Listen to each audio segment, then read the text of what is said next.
atau 4.0. Nah, untuk yang lain-lain saya kira nanti Bu Arifah dan Bu Dias saya kira akan banyak memberikan insight ke Anda tentang bagaimana implikasi revolusi sains yang 4.0 atau 4.0 atau 4.0 ini kepada kemajuan bioteknologi. Saya kira akan luar biasa. Nah, kemajuan-kemajuan ini membawa dampak atau membawa hasil. Dampak ya hasil ya, Mas. Mbak.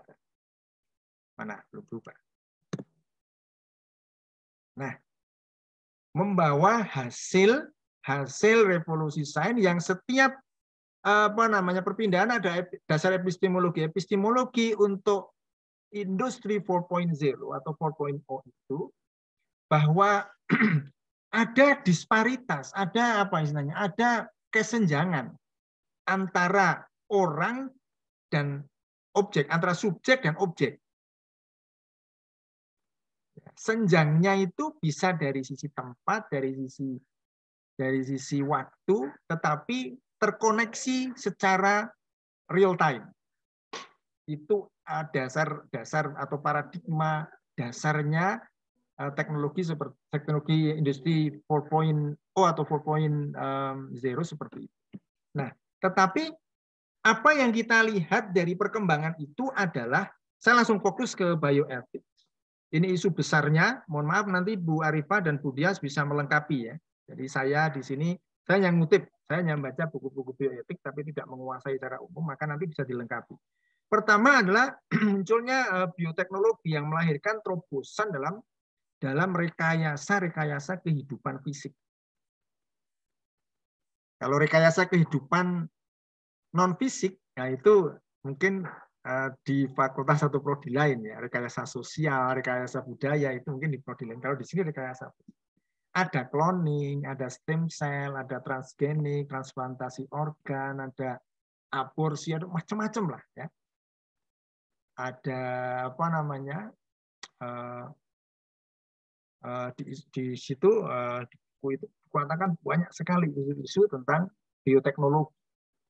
Kemudian dari bioteknologi berimplikasi pada persoalan-persoalan sosial, dan itu nyata terjadi. Teknologi di bioteknologi ini dia tidak berdiri sendiri, teman-teman ya. Dia tidak berdiri sendiri, dia tidak murni berada pada posisinya sendiri di ilmu biologi atau di ilmu yang lain gitu ya. Tetapi dia akan berimplikasi pada bidang-bidang yang lain, khususnya bidang-bidang sosial. Dan ini yang lebih rumit. Terkait dengan norma. Boleh enggak? Bisa enggak? Kan gitu. Bisa enggak cloning itu ditetapkan untuk manusia? Misalnya. Transplantasi organ hewan untuk manusia. Bisa enggak?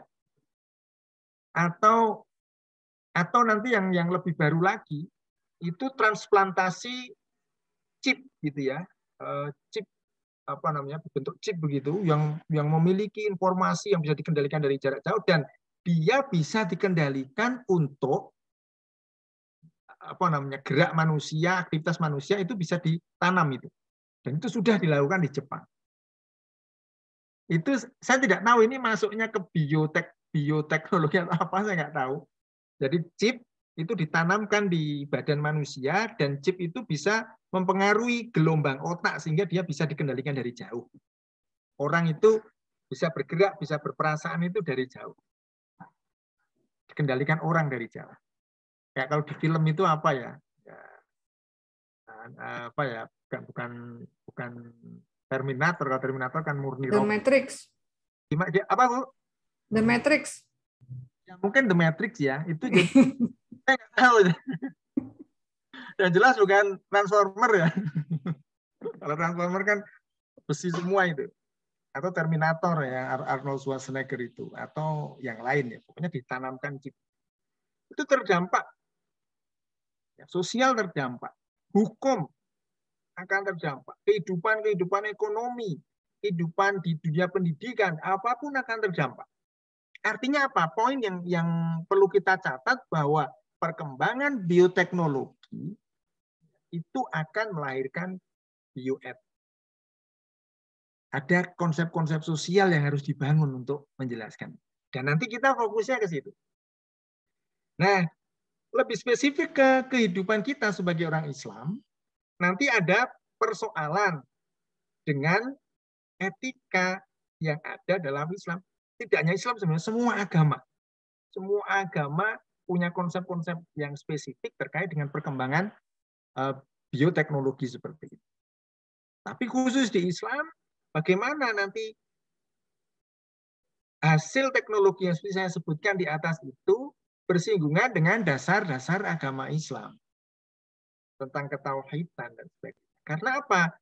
Perkembangan teknologi seperti ini dalam konteks bioteknologi ini, orang akhirnya apa? Orang akhirnya menafikan unsur-unsur Tuhan, unsur-unsur ilahiyah, karena manusia merasa saya mampu menciptakan, dalam tanda kutip, menciptakan manusia. Saya mampu menciptakan kemajuan. Saya mampu menciptakan apa yang dibutuhkan manusia tanpa kehadiran Tuhan. Nah, ini persoalan.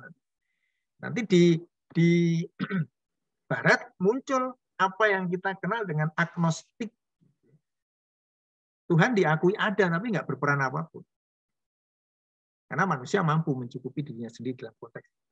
Mau bikin manusia kayak apapun bisa, pakai cloning gitu misalnya ya Bu Arifah ya. Saya di ilmu biologi saya nggak tahu. Cloning itu mungkin bisa misalnya membuat seperti Habibie itu 100 misalnya gitu. Saya mungkin salah ya, asumsi saya mungkin salah, tapi cloning kayak gitu misalnya. Atau yang lain-lain misalnya. Ya. Itu. Kemudian gesekan dengan nanti di sistem etika Islam itu batasan tentang kebolehan. Apakah kemudian semua dilepas begitu saja? Semua boleh? Tentu tidak ya. Ada batasan-batasan.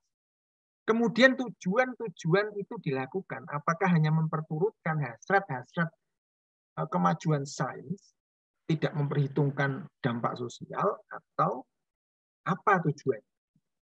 Nah, kalau tujuannya itu untuk nanti di belakang ada kemaslahatan, tentu saja boleh. Oke, jadi ini ya, jadi isu sentralnya seperti ini. Nanti teman-teman bisa memperoleh banyak informasi selain saya terkait dengan yang kedua ini. Baik, kita masuk yang kedua tentang kesatuan sains di dalam Islam.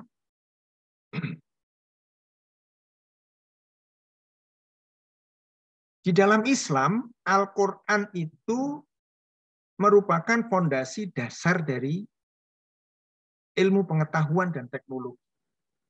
Fondasi dasar. Itu di dalam ajaran Islam. Karena melalui Al-Quran, Allah berkomunikasi kepada manusia tentang tanda-tanda kekuasaan Allah.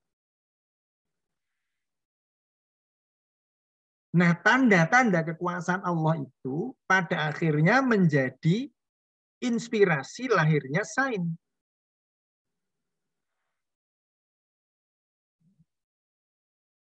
Ayat itu artinya tanda. Maka kalau teman-teman baca atau melihat film ayat-ayat cinta, itu bukan ayat-ayat Al-Quran yang terkait cinta gitu, bukan. Ayat-ayat tanda-tanda cinta gitu ya. Karyanya Habibur Rahman itu. Ayat-ayat Allah berarti tanda-tanda kekuasaan Allah. Nah, tanda-tanda kekuasaan Allah itu ada 2. Sebenarnya ada 4, tetapi di sini saya cantumkan 2. Pertama, kauniyah. Kauniyah itu ayat yang diciptakan. Ayat yang berupa sesuatu yang diciptakan. Atau tanda kekuasaan Allah berupa sesuatu yang diciptakan Allah. Nah, tanda atau ayat kauniyah itu ada 2. Alam semesta, alam raya ini, jagat raya ini, baik jagat besar atau alam besar, makrokosmos, ya, universe yang ada di sana, antariksa raya sana, alam besar maupun mikrokosmos, manusia. Di manusia itu sebagai alam tetapi alam kecil atau mikrokosmos. Itu ayat yang diciptakan. Nanti Anda akan belajar atau fokus Anda di ilmu biologi ini, Anda akan belajar tanda-tanda kekuasaan Allah yang diciptakan. Ada sel di situ, ada macam-macam lah di situ. Itu tanda-tanda kekuasaan. Kemudian yang kedua, ayat qauliyah. Qauliyah itu ayat yang difirmankan, ayat yang disampaikan, yang diucapkan kepada manusia, yaitu kitab suci Al-Quran.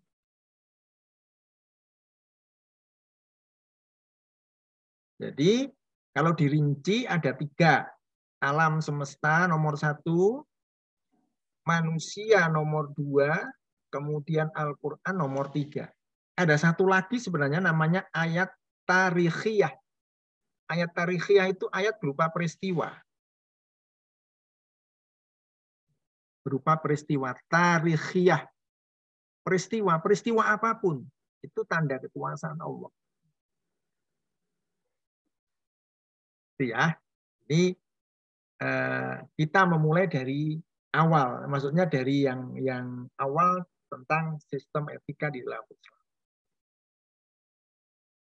Nah, umat Islam dituntut untuk membaca ayat-ayat ini. Maka nanti di dalam Islam ada yang namanya Iqra. Iqra itu membaca ayat, bukan membaca Al-Quran. Ayat itu jamak. Ayat itu jamak, tetapi kalau tunggalnya ayah. Maka Iqra itu kita disuruh membaca ayat-ayat, membaca tanda-tanda. Kalau membaca teks Al-Quran namanya tilawah.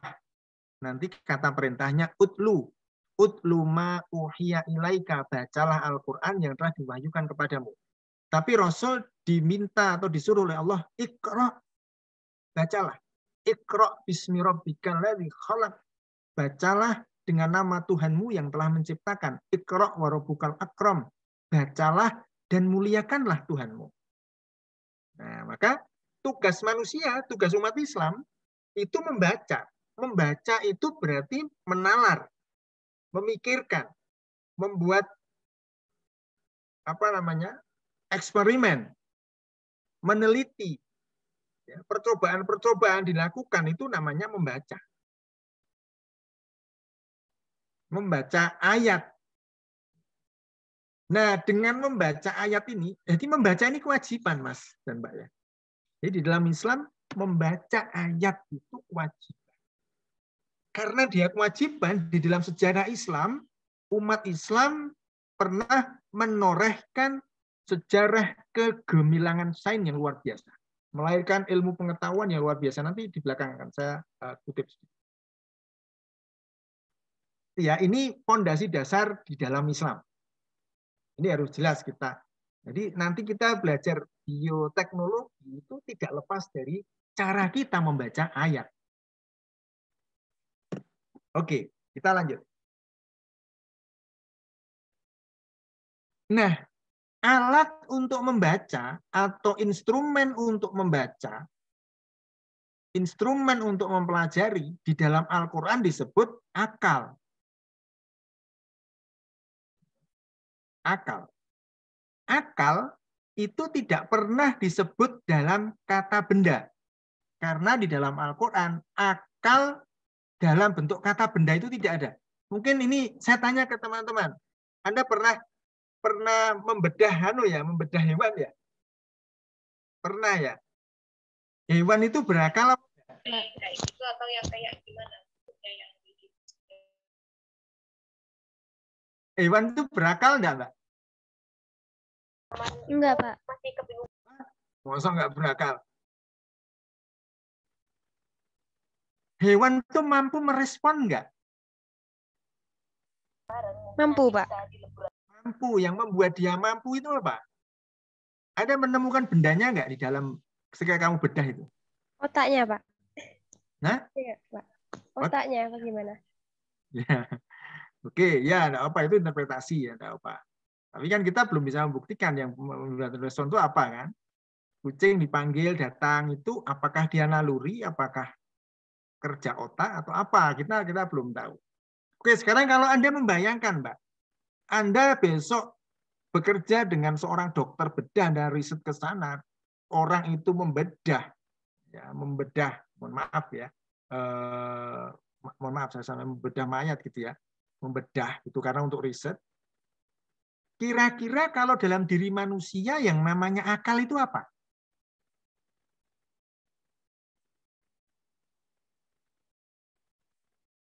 Mbak? Baik, Pak. Gimana, Pak? Ya, menurut saya ya yang akal itu ya dari otak kita. Mungkin teman-teman ada yang ingin menambah itu gimana? Apa kira-kira teman-teman? Yang membuat manusia berakal itu apanya? Menurut Mbak Zidni, otak gitu ya. Karena diilustrasikan ke binatang tadi. Kalau Anda kan sudah pernah bedah binatang. Kalau orang kan belum pernah ya. Apa Mbak? Kira-kira Mbak? Dan Mas? Wah, saya ini tidak menyapa Mas ini. Wah, diskriminatif ini saya ini. Mas, ayo Mas. Enggak ada yang menyaut ya. Jam-jam segini nih, ini jam Bu Arifah ini. Ya, jam kritis. Jadi kalau di kelas itu orang-orang wis pada semende nang tembok dewe-dewe gitu ya. Oke Mbak Zidni, saya tanya lagi karena Anda sudah melontarkan statement yang jawaban otak. Sekarang Anda orang mana Mbak? Saya dari Ngawi, Pak. Oh Ngawi ya. Kalau di Jogja itu ada Pakem. Pakem itu tempatnya orang-orang yang direhabilitasi karena karena gila. Orang gila itu ada otaknya nggak Mbak? Ada, Pak. Ada. Anda pernah jagungan apik dengan orang gila enggak? Jagungan seurut gitu? Enggak apa, maksudnya kayak berkomunikasi gitu ya, Pak? Iya.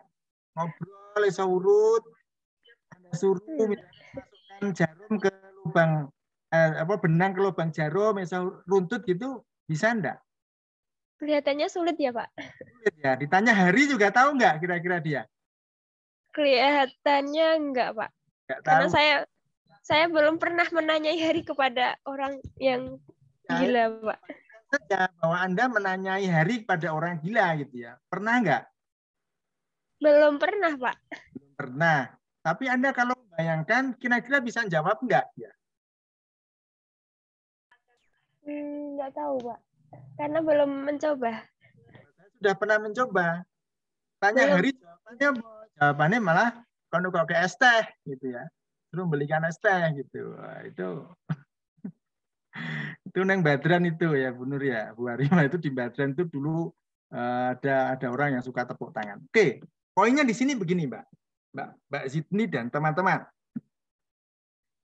Islam atau Al-Quran atau di dalam Al-Quran, akal itu bukan kata benda.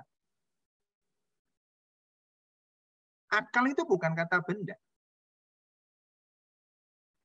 Karena di dalam konteks Quran tidak ada akal dalam bentuk kata benda. Maka kerja akal itu bukan kerja otak. Kerja akal itu kerja seluruh organ. Otak nggak akan berperan apapun tanpa ada organ, tanpa ada instrumen lainnya. Kita misalnya nginjak puntung, nginjak tegesan gitu ya, puntung rokok. Ada gerak refleks. Itu yang kerja otak atau apa? Mbak Zidni. Karena saya jawab Mbak Zidni. Anda pernah nginjak puntung rokok enggak, Mbak? Pernah, Pak. Apa malah wah anyep enak gitu. Ya panas, Pak. Tapi ada gerak yang Anda kemudian nggak sadar kan, gerak itu namanya gerak refleks. Itu yang kerja. Sumsum tulang belakang, Pak. Yang kerja otak atau apa semuanya? Ada organ yang berperan juga, Pak. Iya, maka yang namanya disinilah rasionalnya Al-Quran tidak pernah menyebut akal itu dalam bentuk kata benda, tetapi semua diungkapkan dalam bentuk kata kerja. Itu kan kerja akal yang sederhana tadi ya, menginjak puntung rokok, menyebutkan kerja yang kompleks yang Anda pelajari, kerja temukan bukan di luar kandungan. Sampai bisa ada revolusi sains, teknologi dan macam-macam konteksnya.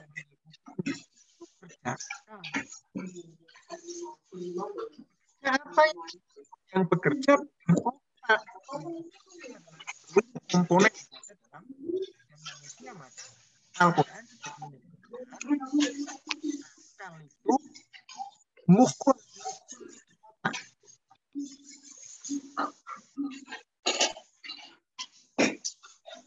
Ditanya ada Naudoro melihat.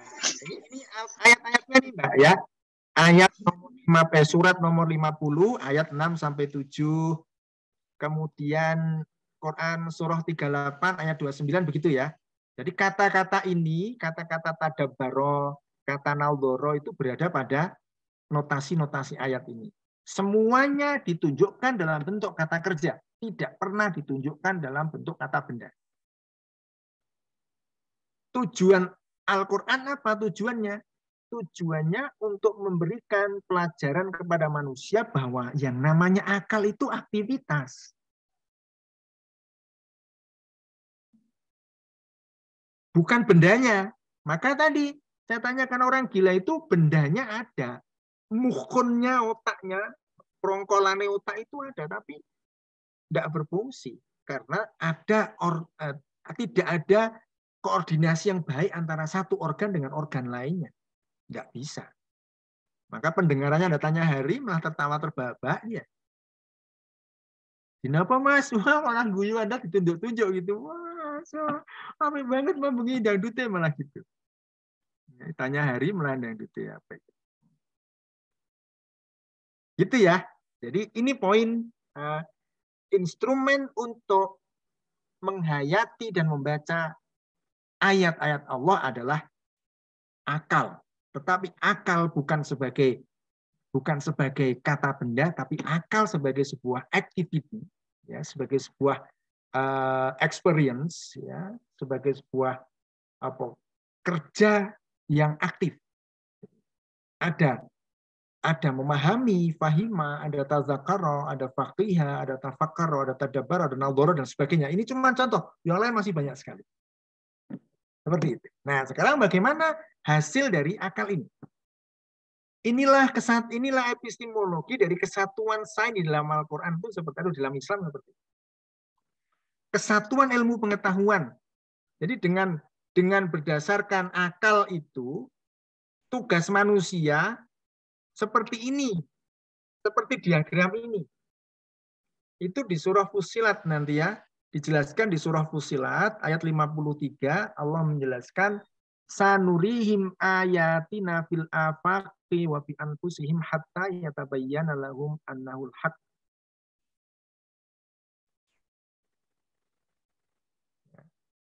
Allah mengatakan kami Allah akan menunjukkan kepadamu tanda-tanda kekuasaan kami yang berada di alam semesta fil afaq wa fi anfusihim dan di dalam diri manusia sendiri hatta yatabayyana lahum annahul haq. Hunya itu Al-Qur'an sehingga jelas bagi mereka bahwa Al-Qur'an itu hak. Maka tanda kekuasaan Allah itu ada 3. Yang pertama, tadi sudah saya jelaskan, alam semesta. Yang kedua, diri manusia sendiri. Yang ketiga, Al-Quran. Tugas manusia membaca ayat-ayat ini. Dengan membaca ayat-ayat ini, manusia tahu bahwa di balik ayat itu ada kekuasaan yang luar biasa, yaitu Allah.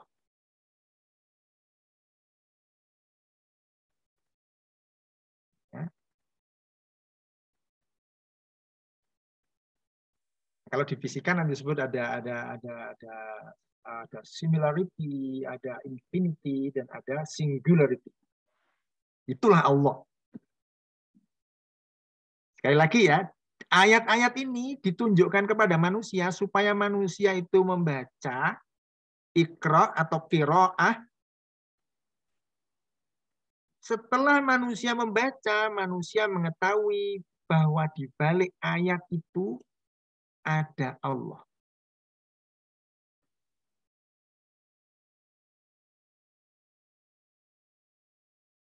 Nah, di dalam proses membaca ayat, membaca alam, membaca manusia, membaca batu, membaca air, membaca sel, membaca hormon, membaca sistem imun, membaca enzim, membaca sistem syaraf, membaca peredaran darah, membaca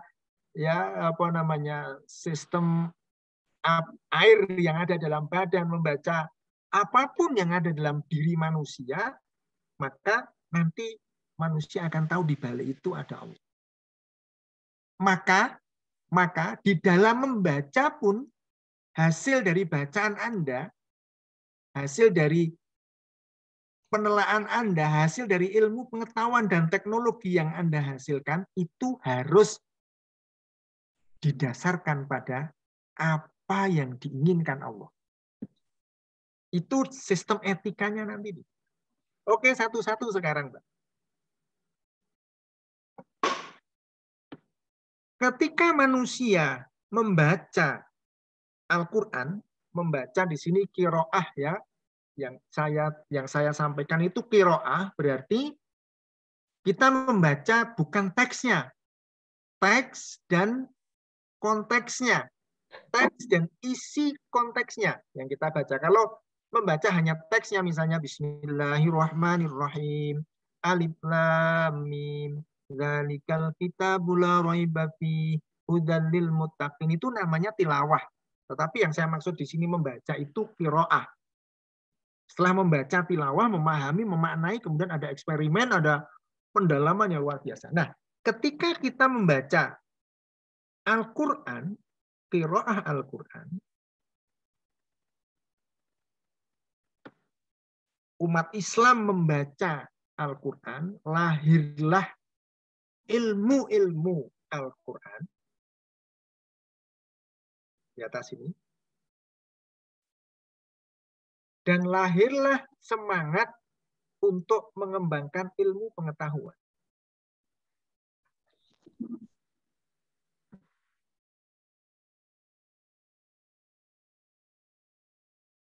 Lahirnya ilmu, misalnya ulumul Quran, tentu Anda di semester 1 menempuh mata kuliah ini. Ada tafsir, saya nggak tahu kalau di Sentek ada nggak Ibu? Ini karena keuinan ya. Ya, mata kuliah keuinan. Keuinan saya kira sama semua. Ada ulumul Quran, ada tafsir, ada fikih, usul fikih, akidah, akhlak. Itu semua adalah hasil bacaan manusia kepada Al-Quran yang melahirkan ilmu-ilmu Al-Quran dan turunannya. Ini, sini. Jadi ilmu-ilmu ini dihasilkan karena umat Islam melakukan pembacaan terhadap Quran. Kemudian yang nomor 2, manusia melakukan atau umat Islam melakukan pembacaan pada Quran, umat Islam terdorong. Umat Islam memperoleh inspirasi-inspirasi mengembangkan ilmu pengetahuan yang lebih luas lagi, ilmu pengetahuan yang lebih dalam lagi, termasuk munculnya bioteknologi. Nanti bioteknologi itu sebenarnya bukan hanya temuan sekarang aja. Pada abad ke-9 itu sudah dilakukan orang, meskipun mungkin tidak secanggih sekarang. Nanti kitabnya saya tunjukkan. Ya. Belakang kitabnya saya tunjuk. Menginspirasi umat Islam untuk terus menggali ilmu pengetahuan, kemudian mendorong penalaran untuk menemukan hal-hal yang baru di dalam ilmu pengetahuan itu. Kalau dalam biologi, Anda pasti akan menemukan sesuatu yang baru. Misalnya Anda membaca sistem sistem kekebalan tubuh.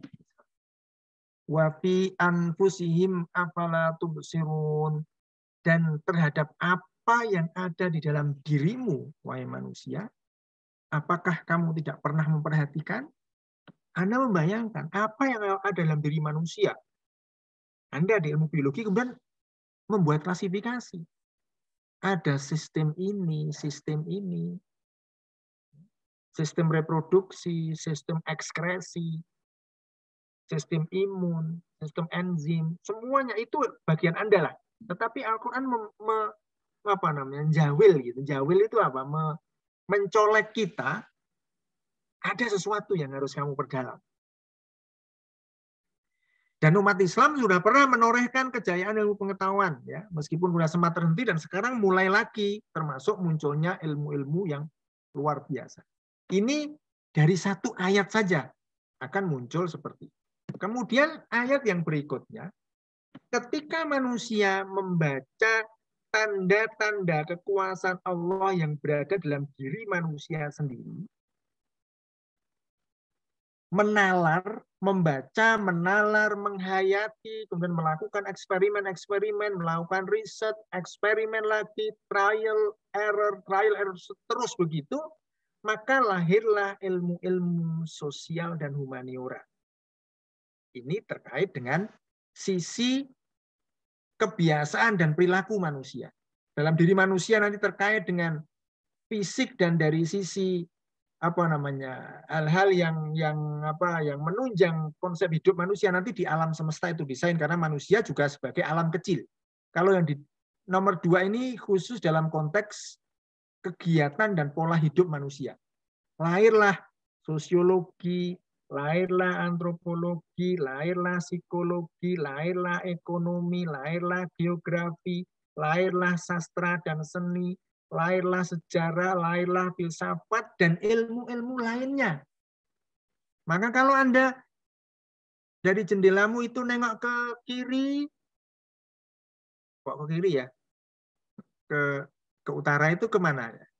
Ke utara ada Fishum. Ada ilmu sosiologi, antropologi, psikologi, ya. Kalau Anda dari jendelamu itu nengok ke sana, ke seberang jalan ada FIB, bukan FIB, FEBI. Ada FEBI, ekonomi. Dalam konteks ini ya Mbak ya, dalam konteks keilmuan Islam seperti ini, semua yang ada di UIN, ilmu-ilmu yang ada di UIN dan ilmu-ilmu apapun yang dipelajari manusia dalam konteks Islam itu adalah ilmu Allah. Maka antara sosiologi dan biologi itu nggak bisa dipisahkan. Dalam satu wadah ini Mbak, ini wadahnya yang hijau ini loh. Antara filsafat dan biologi nggak bisa dipisah. Antara biologi dan fisika, apalagi satu atap, nggak bisa dipisah. Antara biologi dan matematik nggak bisa dipisah. Antara biologi dan Quran, usul fikih, nggak bisa dipisah. Itu satu kesatuan. Begitu ya. Jadi kenapa kok begitu? Karena lahirnya ilmu-ilmu ini itu saling terkait satu dengan yang lain. Oke, lanjut. Nanti enggak setelah habis waktunya. Sorry, ini mestinya di sini, ini di sini. Nah, ketika manusia membaca alam semesta, baik alam universe ya, alam kosmik ya, universe alam semesta, bentangan alam semesta di luar sana, dan alam kecil yaitu alam manusia sendiri, alam dalam diri manusia sendiri, maka akan lahir ilmu-ilmu yang kita kenal dengan ilmu klasternya, ilmu eksakta. Ada di situ lahir fisika, lahir kimia, ini ilmu Anda, biologi, ada astronomi, ada farmakologi, turunannya kan, ada teknologi yang lain, turunan-turunan dari ilmu-ilmu murni ini.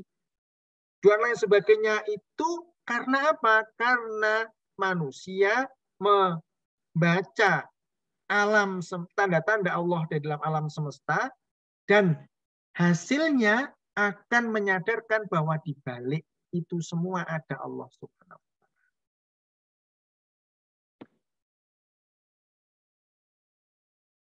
Maka sekali lagi saya sampaikan ke teman-teman, di dalam Islam ilmu pengetahuan itu tidak ada pemisahan apapun, tidak ada pemilahan apapun. Semua adalah satu ilmu Allah. Tetapi dalam mempelajarinya memang ada pemilahan kayak eksakta, sosial, humaniora, dan agama itu hanya untuk memudahkan kita mempelajari.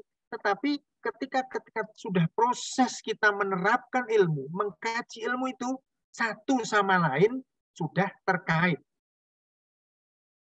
Tidak bisa dipisahkan. Maka ketika misalnya maaf ya, Anda mempelajari biologi, kemudian Anda punya pikiran, ini nggak ada hubungan. Nah ini kalau Al-Quran ini nggak ada hubungannya dengan fikih, nggak ada hubungannya dengan sosial. Keliru. Kenapa? Ketika Anda mengkaji, ternyata ada bioetika, bioteknologi yang melahirkan bioetika, hadirnya ilmu-ilmu lain itu sangat mutlak.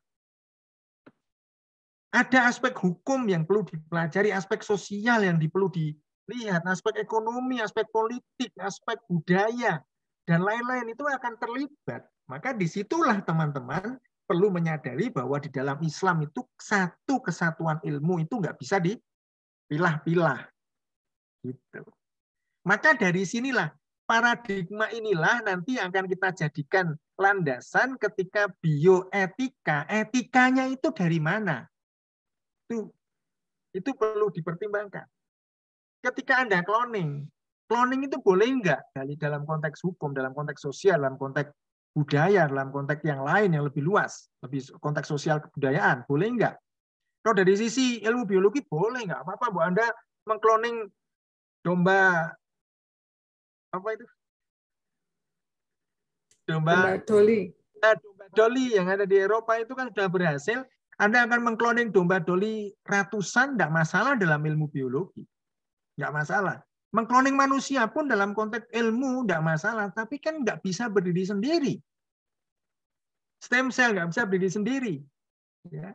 Aborsi, kemudian pembiayaan di luar kandungan itu nggak bisa berdiri sendiri. Itu ada konsep-konsep lain yang terkait dengan perkembangan bioteknologi tersebut. Maka disinilah Islam memberikan landasan, memberikan dasar bahwa ilmu di dalam Islam, teknologi di dalam Islam yang dihasilkan ilmu tidak terlepas dari konsep-konsep yang lain. Sampai di sini teman-teman semuanya, apakah penjelasan saya bisa diikuti atau masih bulat li? Bisa diikuti yang bulat, Mbak? Insya Allah bisa diikuti, Pak. Anda nggak punya pertanyaan ya? Punya pertanyaan ya? Mungkin nanti disampaikan di akhir, Pak. Ada tapi. Oke. Pokoknya kalau ada pertanyaan langsung dicatat, nanti ditanyakan di akhir. Oke ya. Ini pijaan kita. Jadi clear pijaan kita bahwa ilmu di dalam Islam itu tunggal, ilmu dalam Islam itu satu, sehingga kita mempelajari satu ilmu itu akan terkait dengan ilmu yang lain. Akan terkait ilmu yang lain. Oke, kita masuk. Kita kenal ya, kita mengenalkan, saya mengenalkan kepada Anda bahwa kesatuan ilmu itu, dalam Islam itu kesatuan ilmu itu ya tunggal seperti ini, dan itu bukan hanya teori.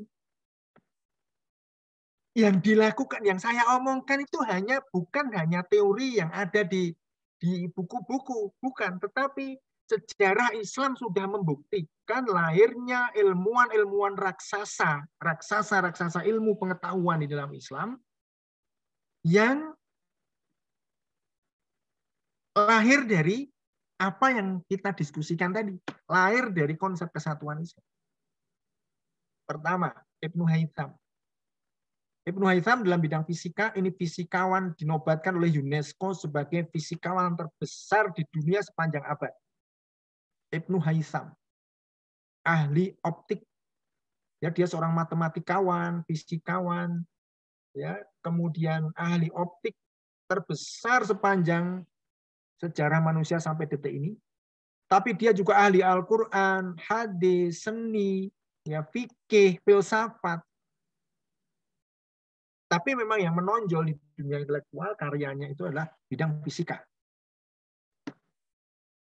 Ibnu Haytham, abad ke-10. Al-Jahid, ini bukan Ibnu tapi Al-Jahid.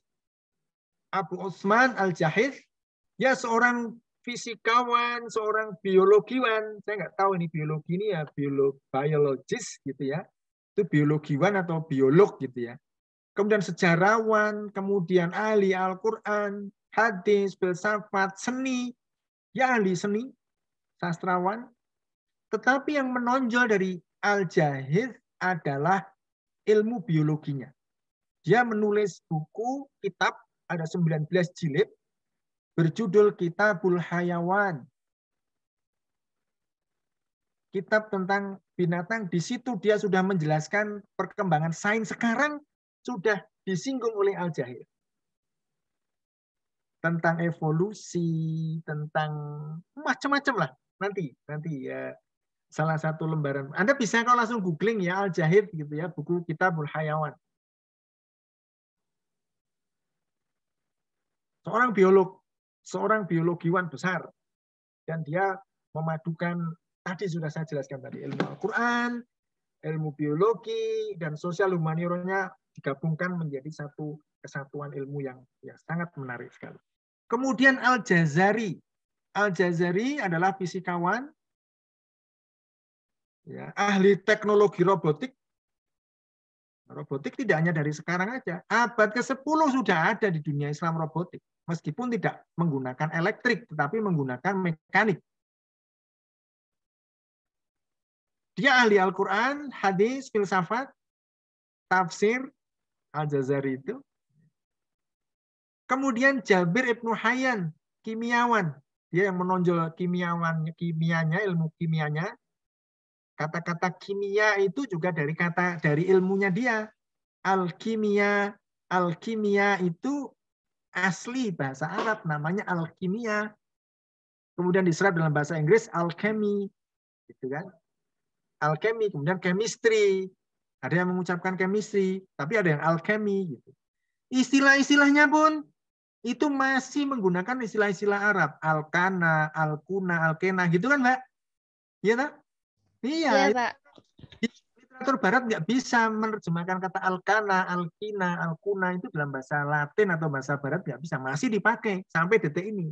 Itu Jabir Ibnu Hayyan. Dia farmakolog, fisikawan, dia ahli Al-Quran, hadis, dan lain sebagainya juga. Ilmu-ilmu Islam, semuanya ini sudah lah, nggak usah ditanyakan. Canggih-canggih. Ibnu Sina, kita kenal sebagai fisikawan, psikolog, musikus, ahli musik, kedokteran yang menonjol di bidang kedokterannya, kemudian Al-Quran, hadis, filsafat, dia juga menonjol di filsafat. Karena ini maaf ini Bu Arifah, Bu Nur ya, ini ada lihat di materi yang diresum ini karena ini bagian dari kuliah saya juga. Jadi ini saya berikan di Usuluddin juga. Jadi di Usuluddin ini saya berikan Al-Jahid, Ibnu Haytham gitu. Tapi kita lihat epistemologinya, ya kesatuan ilmu dalam Islam itu. Maka ada mahasiswa yang meneliti tentang biologi itu Bu Nur, jadi ya Bu Arifah ya. Jadi saya nggak tahu SOP-nya apakah sudah ada ketika menunjuk pembimbing dari lintas prodi. Saya belum tahu. Makanya sementara ini masih diskusi di bidang filsafatnya ya. Jadi poinnya seperti itu, teman-teman ya. Nah, ini masih menjadi bagian dari landasan kita untuk etika tadi. Kita masih bicara landasan dasar-dasar etika. Kesatuan dan dasar-dasar etika dalam Islam. Tapi poinnya di situ epistemologi. Ini gambar-gambarnya. Ya, teman-teman bisa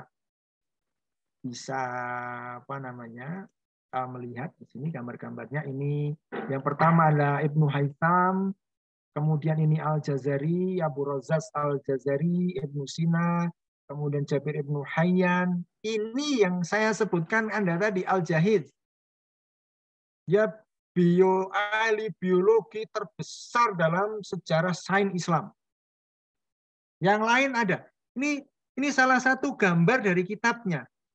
Yuk, gambarnya komplit sekali, ilustratif sekali, karena bukunya itu ensiklopedik.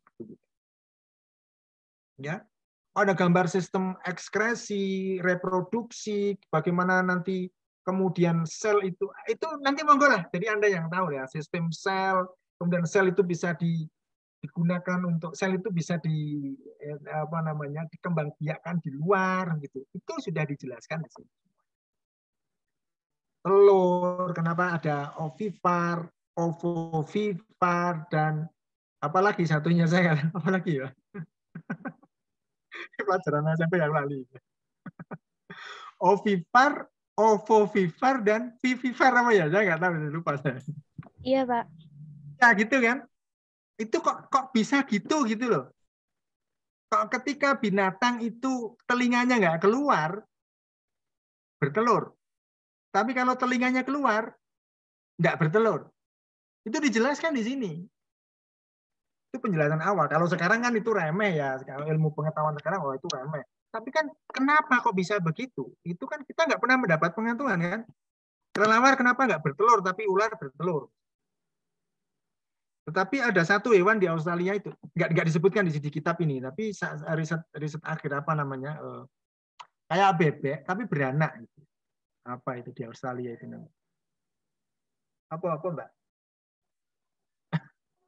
Platypus ya, ini berita anak saya ini. Platypus itu bebek tapi beranak gitu ya, nggak bertelur gitu, nggak punya telinga tapi beranak. Kok bisa padahal itu? Nah, itulah itu penjelasan dasar kayak gitu itu Al-Jahid sudah menjelaskan. Saya nggak tahu ini apakah ini dipelajari di UIN, saya nggak tahu ini. Apakah dipelajari nih Bu Nur ya? Saya nggak tahu ini. Mungkin kami ada mata kuliah ini juga sih, Islam dan Sains. Mungkin di situ ya. Ya, itu ya. Jadi poinnya begini, kita masih di kesatuan sains dalam Islam, kemudian dasar-dasar etika dalam Islam. Nah, dari dasar-dasar dari kesatuan ini muncullah apa yang disebut dengan landasan etis di dalam Islam. Ini, Mbak dan Mas.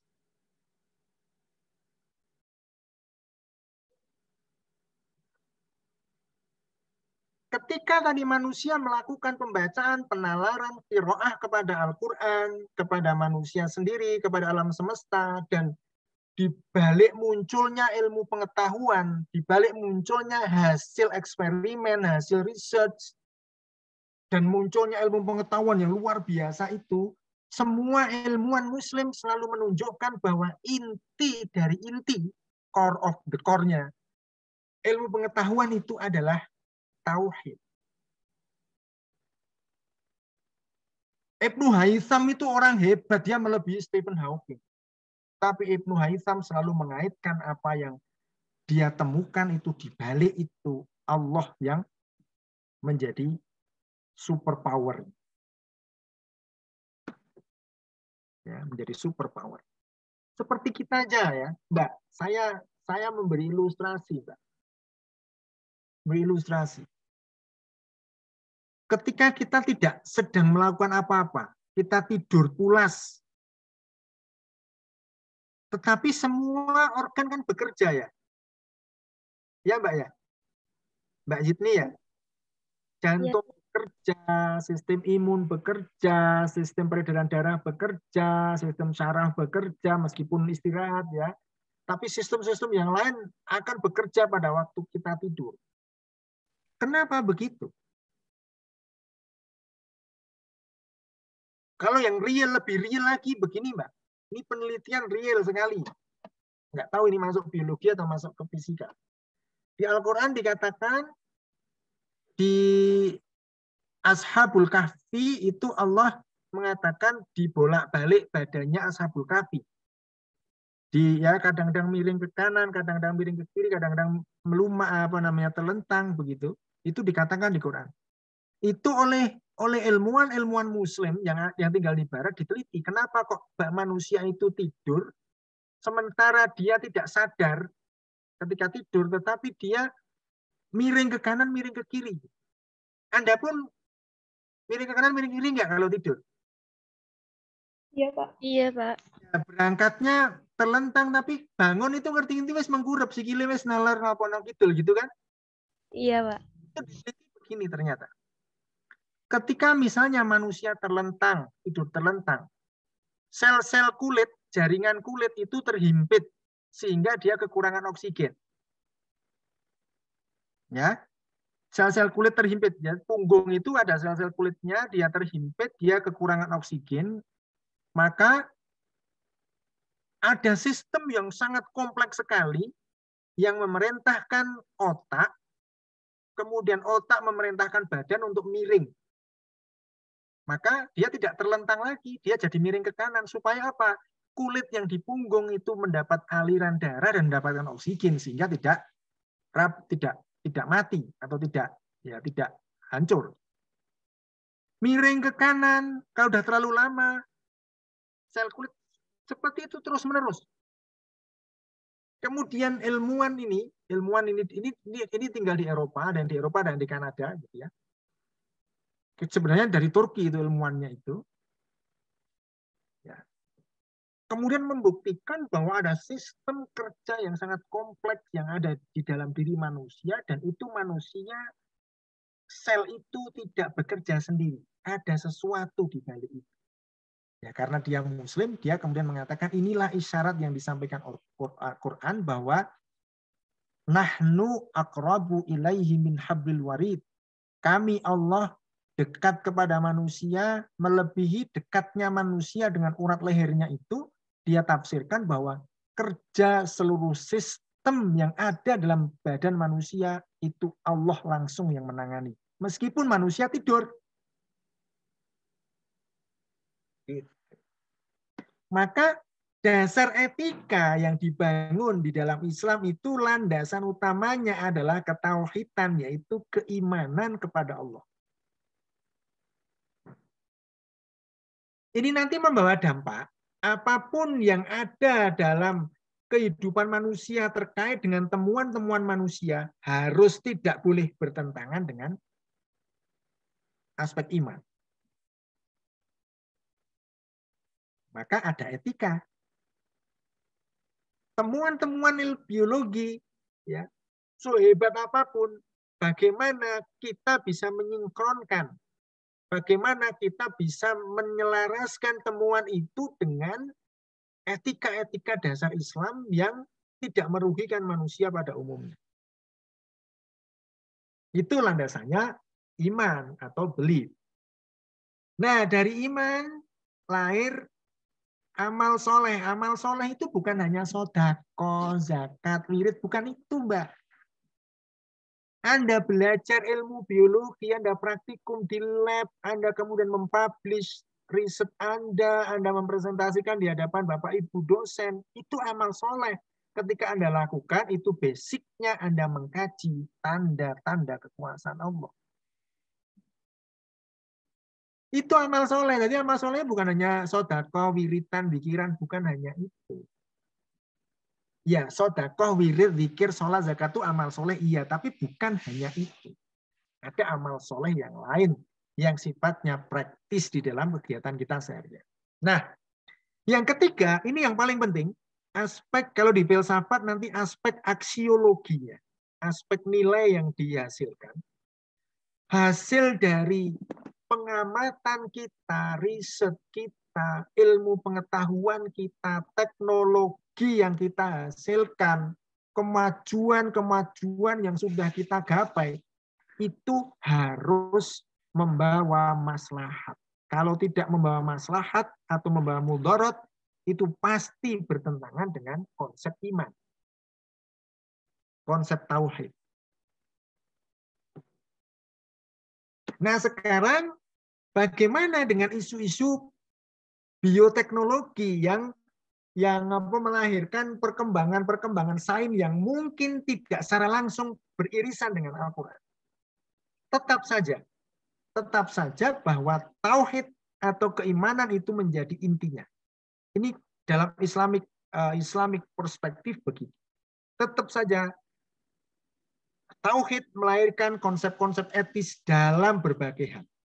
Termasuk dalam ya tidak hanya biologi, dalam ekonomi, politik, ya budaya itu harus ada etika. Maka contohnya Mbak, Anda tidak pernah menemukan seni Islam itu dituangkan dalam bentuk hal-hal sing saru. Saru ngerti ya, saru ya? Ngerti saru ya Mbak ya? Tahu, insya Allah tahu Pak. Ya, saru itu apa bahasa Indonesianya ya? Tidak senonoh. Bisa Pak. Dalam bentuk patung, hampir tidak ada dalam bentuk patung manusia dalam seni Islam. Kalaupun ada, mesti berpakaian. Beda dengan seni Yunani, seni Barat. Patung-patung ini malah diketok ke kabeh apa-apa nih kan. Malah detail-detailnya diketok ke kabeh. Fotografi, seni ya, fotografi. Ya, apalagi sinematografi. Kalau di dalam Islam tetap menghargai harkat martabat manusia karena ada konsep tauhid, ada konsep etika. Maka tidak ada hasil seni Islam itu yang mengekspos badan manusia yang erotisme, yang macam-macam atau sinisme, nggak ada. Semua itu dalam konteks etis.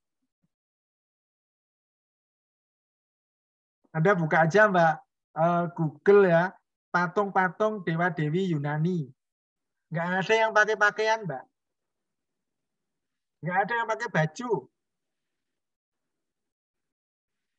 Nggak ada yang pakai baju. Kalau saya kan buka ke ini ya mentolo ya, buka ke poso-poso gitu ya. Poso tak duduk patung Yunani, wah gimana nanti. Patung Dewi Narsis gitu ya. Narsis itu patung Dewi Yunani itu. Itu Dewi Yunani yang kerjaannya tiap hari bersolek kemudian terbang di atas sungai-sungai ya. Sungai itu dewinya namanya Isis.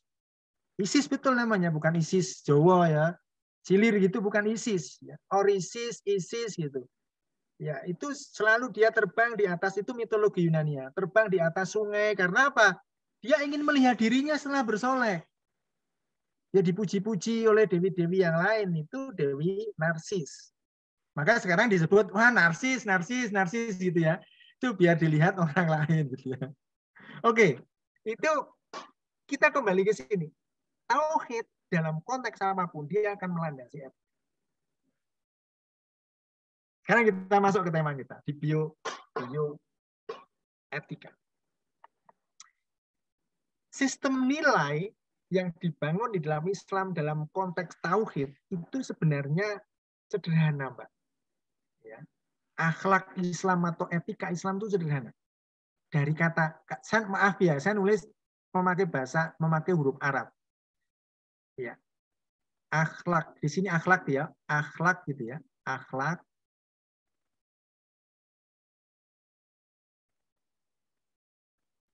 Akhlak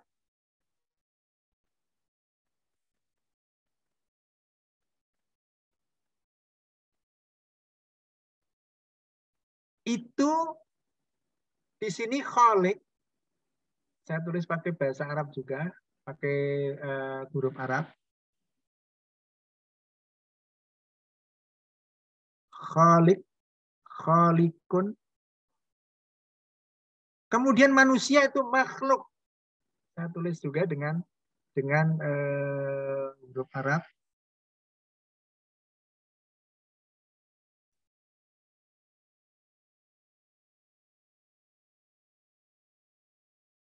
Makhluk.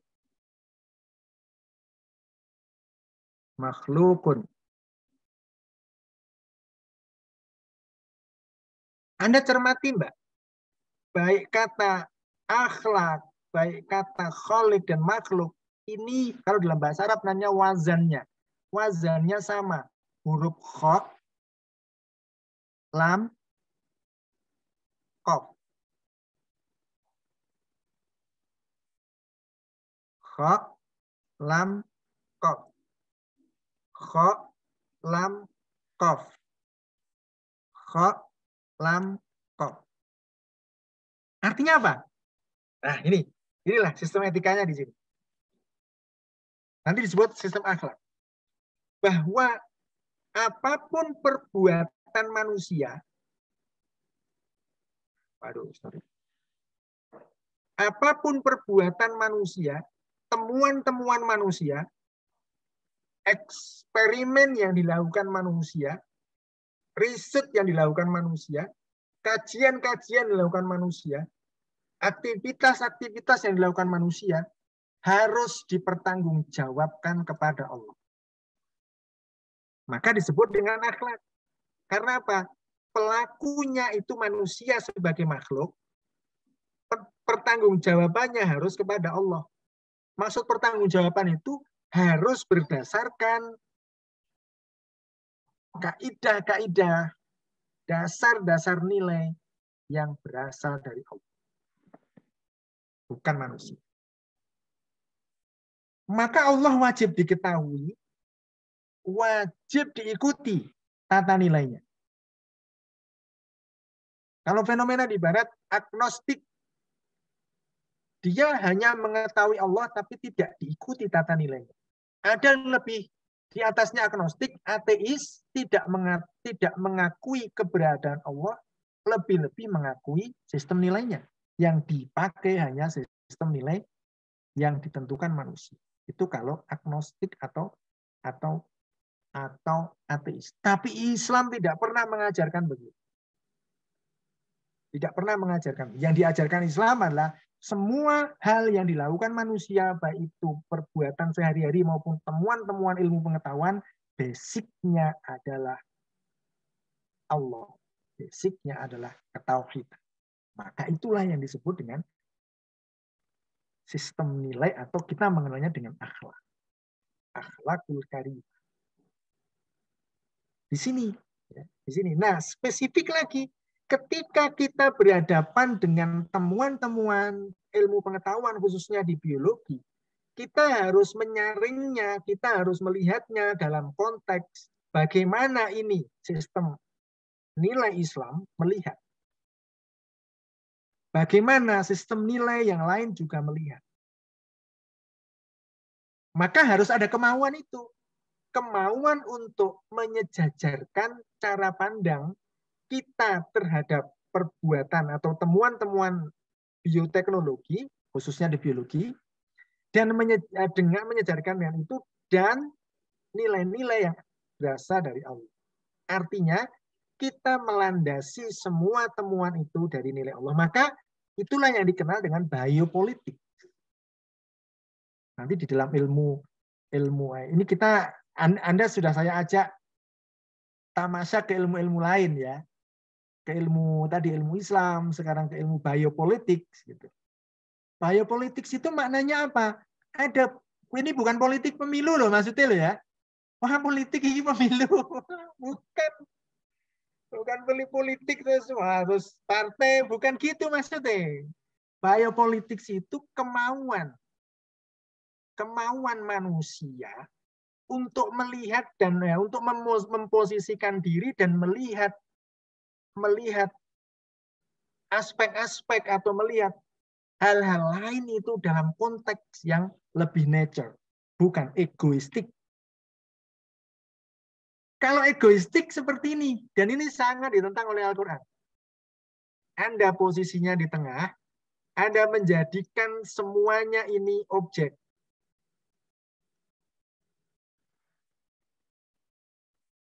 Bahkan kalau ada di sini ada manusia, itu manusia lain itu pun dijadikan objek. Itu namanya cara pandang egoistik. Itu bukan dari Islam. Tetapi apa? Ada transformasi.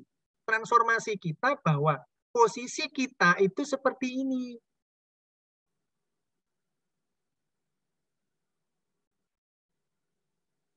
Kita berada sejajar dengan keberadaan makhluk lain. Dalam Al-Quran dikatakan makhluk-makhluk lain itu sama seperti kamu juga.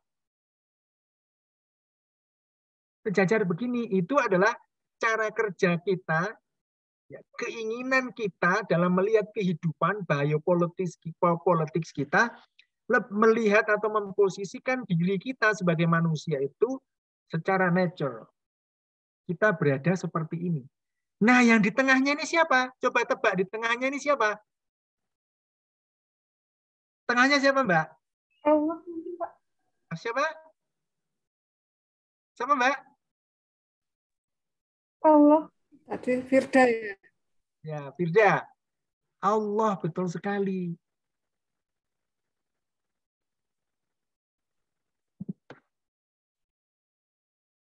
Maka kalau seperti itu, Mbak, kalau kita dengan semangat biopolitics, kita memposisikan diri berada sejajar dengan makhluk-makhluk lain seperti ini, ya, sehingga kita mempelajarinya pun misalnya kita menemukan sistem-sistem yang ada dalam kehidupan, tadi ada sistem macam-macam dalam seluruh kehidupan, itu kita jadikan makhluk lain itu sebagai subjek lain di antara kita. Maka kita harus tunduk kepada hukumnya Allah ketika kita melihat makhluk lain di sekitar kita.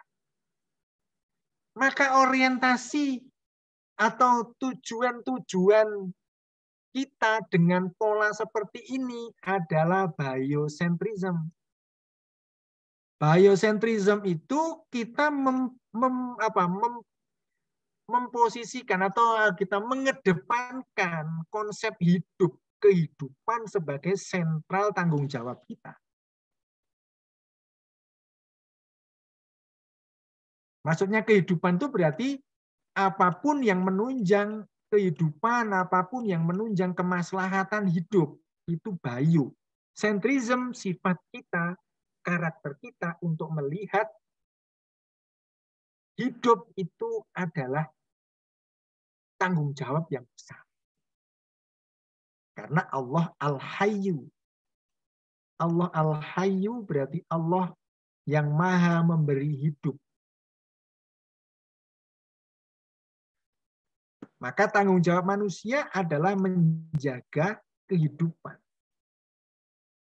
Nah, ini waktunya sudah mau habis, agak cepat aja lah. Nah, dengan pola ini, ini Islam kemudian mempunyai satu makosid. Makosid itu tujuan-tujuan disyariatkan Islam. Jadi syariat Islam.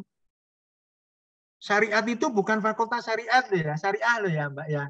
Syariah Islam itu bukan fakultas syariah atau bukan syariah bank syariah, hotel syariah, bukan. Tetapi yang namanya syariah itu keinginan Allah pada kita. Nomor 2 yang diinginkan Allah pada kita adalah menjaga hidup. Biocentrisme. Maka kalau sakit ya berobat. Bukan ya mati dewe gitu ya, nggak boleh itu. Nggak boleh, sakit berobat. Sesuatu yang mengganggu kehidupan harus segera ditanggulangi. Temuan-temuan ilmu kok yang berimplikasi pada kerusakan hidup juga harus ditanggulangi. Hidup ini bukan hanya hidup secara fisik, tapi hidup secara sosial. Hidup sosial itu terkait kita kehidupan sosial kemasyarakat. Di sini, maka tugas kita yang ketiga sekarang. Nomor 3, poin ketiga, tugas kita apa? Ya, noblesse oblige kita dalam konteks bioetika Islam itu apa? Jelas kita mempunyai 2 pilihan atau mempunyai 2 jalan di dalam menciptakan tugas menjaga kehidupan itu.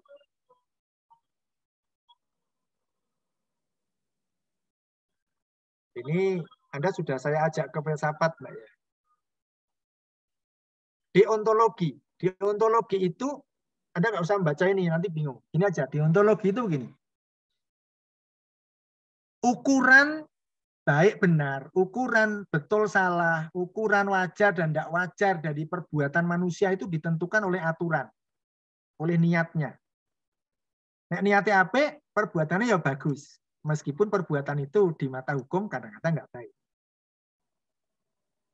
Ini jalan yang pertama. Jalan yang kedua, teleologis. Baik baik buruknya, benar salahnya, apa yang dilakukan manusia itu ditentukan tujuannya. Yang penting tujuannya bagus.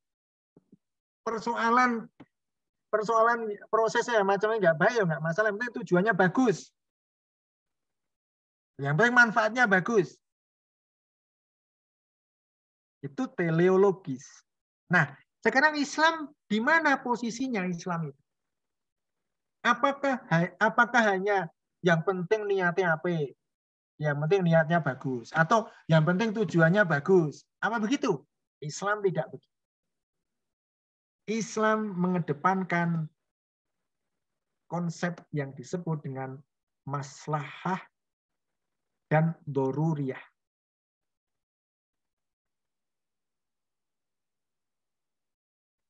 Dalam sisi tertentu, ketika temuan-temuan ilmu pengetahuan itu membawa maslahat, maka boleh. Contohnya, Mbak. Contohnya. Ketika ada, misalnya pengobatan. Dalam mengobati manusia, ini dokter mengatakan ini satu-satunya jalan yang bisa ditempuh adalah menggunakan cara ini dan instrumen ini. Dan ternyata instrumen yang digunakan itu haram menurut hukum Islam. Dalam konteks bioetik itu boleh, kalau itu menunjang kehidupan manusia.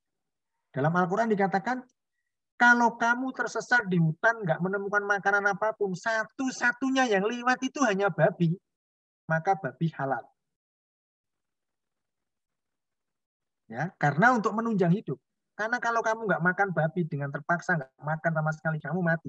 Maka karena ada hifdun nafas, menjaga hidup, maka yang maslahat dilakukan adalah makan meskipun tidak halal. Tetapi Allah membolehkan. Bukan kemudian wah gandeng halal diwaregi sisan gitu ya, tidak boleh gitu. Tidak boleh. Itu secukupnya, yang penting menunjang hidup. Maka konsep maslahah ini selalu mempertimbangkan faktor-faktor pendukung terciptanya kemaslahatan itu. Contoh misalnya temuan-temuan dalam bidang biologi ya Mbak ya. Misalnya apa istilahnya itu apa ya, misalnya dulu ini Bu Arifan stem cell gitu ya. Misalnya stem cell, tapi kok melanggar ya konsep hukum dalam Islam. Itu hukum bisa diijtihadkan bagaimana aspek kemaslahatan itu dilakukan. Kita sudah tersadarkan bahwa oh iya ternyata ya stem cell tidak semata-mata itu hasil dari ilmu rekayasa biologi, tapi juga terkait dengan hukum, terkait dengan sosial, terkait dengan ekonomi karena mahal misalnya. Dia bisa tertolong kalau dilakukan metodologi stem cell. Tapi stem cell bagaimana menurut Islam? Oh, ternyata sebagian ulama begini-begini. Dan mahal. Bagaimana kemaslahatannya? Nah, tetapi itulah konsep kemaslahatan. Dan ketika itu membawa maslahat, ada faktor-faktor yang perlu dipertimbangkan untuk akhirnya bisa dilakukan. Tetapi dalam konteks tertentu ada konsep yang namanya doruriyat. Doruriyat itu darurat. Kedaruratan itu akan terkait dengan sesuatu yang kondisional, kondisi-kondisi tertentu. Misalnya tadi kasusnya seperti yang saya sampaikan tadi. Pengobatan yang hanya bisa dilakukan seperti kalau darurat dan itu membawa maslahat bagi kehidupan dia, boleh. Konsep etiknya kan kemudian begitu. Nah, kalau seperti ini apa? Ini teleologis atau deontologis, itulah monggo. Tetapi di situ Allah memberikan penekanan hifdun nafas itu menjadi satu pertimbangan. Hifdun nafas itu menjaga kehidupan menjadi satu pertimbangan untuk konteks-konteks yang seperti itu. Maka apa? Mempertimbangkan kesempitan-kesempitan dan kondisi darurat di dalam kehidupan manusia. Kalau tidak ada kesempitan, maka tidak ada kedaruratan, maka nggak boleh dilakukan. Hanya darurat yang bisa dilakukan sepanjang itu membawa maslahat. Kalau maslahat itu bisa dilakukan dengan sesuatu yang normal, maka darurat tidak berlaku. Ini nanti panjang penjelasan di konsep konsep filsafat ya seperti ini, tapi poinnya ini. Sehingga apa? Poin besar yang bisa kita tarik atau benang biru yang bisa kita ambil bahwa Islam mengajarkan kemajuan di dalam berpikir. Islam mengajarkan kemajuan ilmu pengetahuan termasuk dalam temuan-temuan rekayasa biologis. Tetapi Islam juga punya batasan-batasan tertentu mana yang bisa dilakukan, mana yang tidak. Yang bisa dilakukan tentu saja yang mendukung kemaslahatan, tetapi yang tidak bisa dilakukan kalau dia bersinggungan dengan aspek-aspek yang sifatnya kedaruratan yang sangat sangat berat, misalnya udah nggak bisa dilakukan. Contohnya eutanasia. Eutanasia pilihan orang, saya disuntik mati, tapi Islam nggak boleh, maka nggak boleh dilakukan. Ya, itu aspek kedaruratan. Mungkin ini Ibu Arifah Husnulayan dan Ibu Dias apa yang bisa kita sampaikan. Maaf sekali terlalu panjang ya, saya nggak bisa ngerem tadi, harusnya diingatkan ini sudah ada.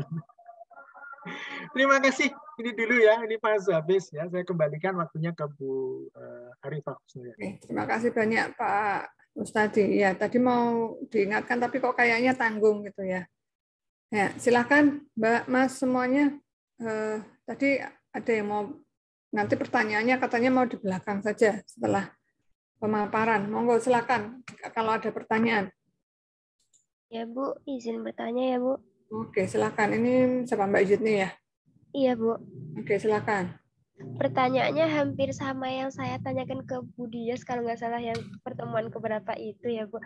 Mengenai bioetika dan Islam dan agama yang lain seperti Kristen, Hindu, Buddha dan lain sebagainya. Di sini tuh seumpamanya kalau di Islam kan pernikahan sepersusuan ataupun kita sedarah itu nggak boleh ya. Nah, dalam agama lain itu apakah seperti di dalam Islam juga di agama Kristen dan lainnya apakah sama seperti di agama Islam gitu ya Pak? Apakah beda atau tidak atau sama? Nah, terus berarti dari penjelasan yang diuraikan Bapak tadi antara bioetika Islam dengan bioetika Kristen maupun Buddha, Hindu dan agama lain sebagainya itu sangat berbeda ya Pak?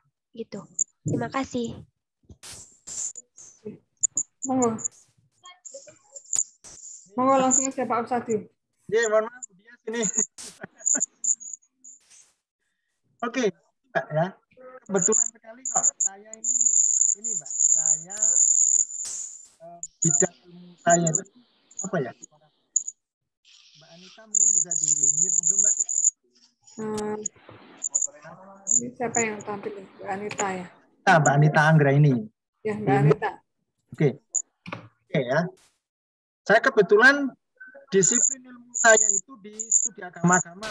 Saya belajar agama Islam, agama Kristen, agama Katolik, agama Hindu, agama Buddha, agama Konghucu, agama-agama lain. Saya baca kitab sucinya. Dan itu dipelajari, memang di prodi saya itu pelajarannya gitu. Pelajarannya itu. Nah, terkait dengan etika ada dua level. Ada dua tingkatan. Etika yang levelnya filosofis, berarti yang tadi saya katakan deontologi atau teleologi tadi, itu filosofis, levelnya itu filosofis bukan teologis ya, filosofis. Dan nomor dua atau level kedua, etika yang teologis, dasarnya itu kitab suci. Kalau yang filosofis itu dasarnya pemikiran secara abstrak, pemikiran reflektif, pemikiran yang levelnya universal. Tetapi kalau yang teologis itu berdasarkan kitab suci agama. Nah, dari sekian ajaran agama, secara umum semuanya itu ada kemiripannya. Bahwa sesuatu yang mengganggu proses kehidupan dalam arti luas itu tidak diperbolehkan. Ya, jadi etika keagamaan, teologis maksud saya, etika keagamaan atau etika teologis itu hampir-hampir mirip seperti. Nah, kemudian yang berikutnya, level ketiganya, praktik etika itu ternyata di kalangan umat beragama akhirnya berbeda-beda. Ya, di kalangan umat beragama berbeda-beda.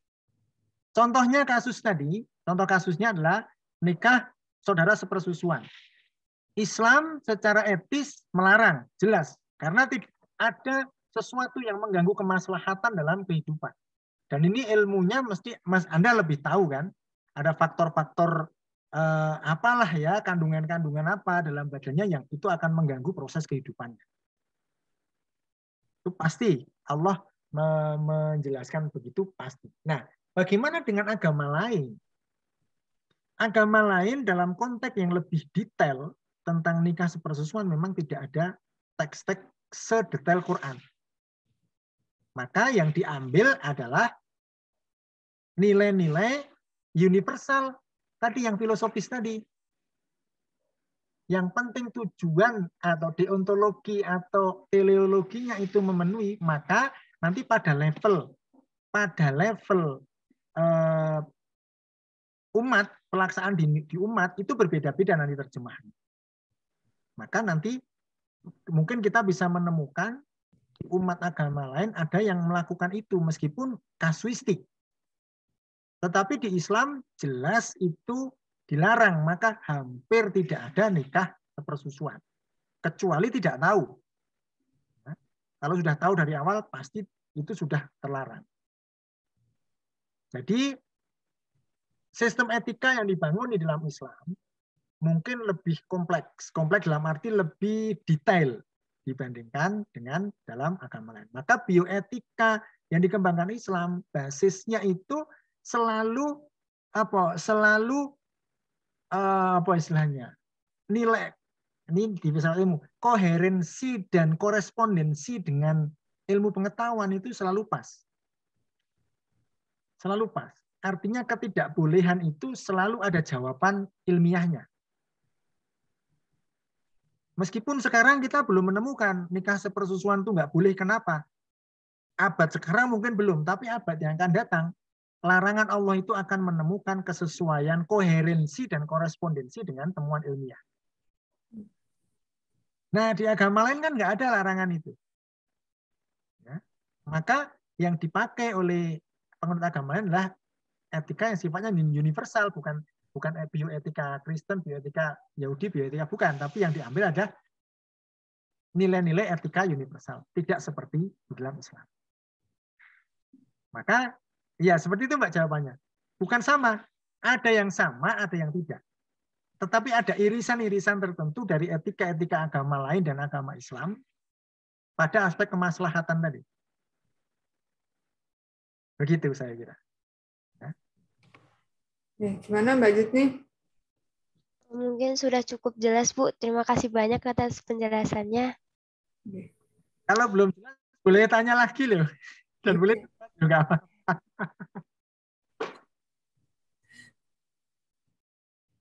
Silakan, ada lagi. Mumpung ada Pak Ustadz ini bisa menjelaskan. Nah, kalau kemarin kan ada pertanyaan seperti itu, saya dengan Budias juga tidak bisa menjelaskan ya.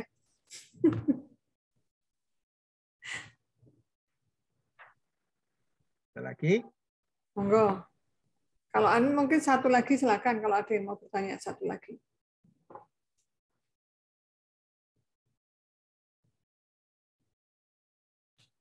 Nggak cukup kayaknya, Bu. Ya. Nggak ada yang raise hand juga ya sepertinya ya. Baik. Ya. Kalau tidak ada yang bertanya, ya mungkin kita cukupkan ya Pak Ustadz ya. Ya, Bu. Kita cukupkan dan ya terima kasih banyak tadi ya banyak hal tadi ya yang kita peroleh ya dari kuliah bersama Pak Ustadz ini. Nanti bisa dibaca-baca lagi, diingat-ingat lagi tadi apa yang sudah diikuti, dicatat itu. Barangkali nanti kalau misalnya ada hal-hal yang masih perlu didiskusikan, saya kira Pak Ustadi juga terbuka begitu ya kalau kemudian ada mahasiswa yang ingin berdiskusi lebih lanjut dengan Pak Ustadi. Sekali lagi kami ucapkan terima kasih Pak Ustadi atas sharing ilmunya, sharing pengetahuannya, memberikan pandangan baru, memperkuat kami ya dalam mempelajari bioetika ini. Nanti mungkin tadi kalau di Usuluddin tadi juga mahasiswanya mempelajari ilmuwan-ilmuwan, nanti mungkin kuliahnya kalau ini kita mendatangkan tamunya, nanti mungkin kita adakan kuliah bersama, mungkin sekali waktu juga bisa ya Pak, atau diskusi bersama mungkin gitu ya. Jadi biar lebih berwarna juga dan kita lebih terasa integrasi interkoneksinya itu. Ya. Oke. Oke, sekali lagi terima kasih dan marilah kita akhiri perkuliahan kita siang sampai dengan sore hari ini dengan membaca hamdalah. Alhamdulillah. Terima kasih dan salam sehat selalu. Monggo siap-siap melanjutkan aktivitas masing-masing. Dan saya akhiri. Sekian. Assalamualaikum warahmatullahi wabarakatuh. Waalaikumsalam warahmatullahi wabarakatuh. Terima kasih Pak. Terima kasih Bu. Terima kasih. Terima kasih banyak ya Pak Ustadi. Sami-sami Bu Arifah, Bang Bu Dias. Saya mohon pamit ya Bu, mau. Terima kasih. Assalamualaikum. Salam.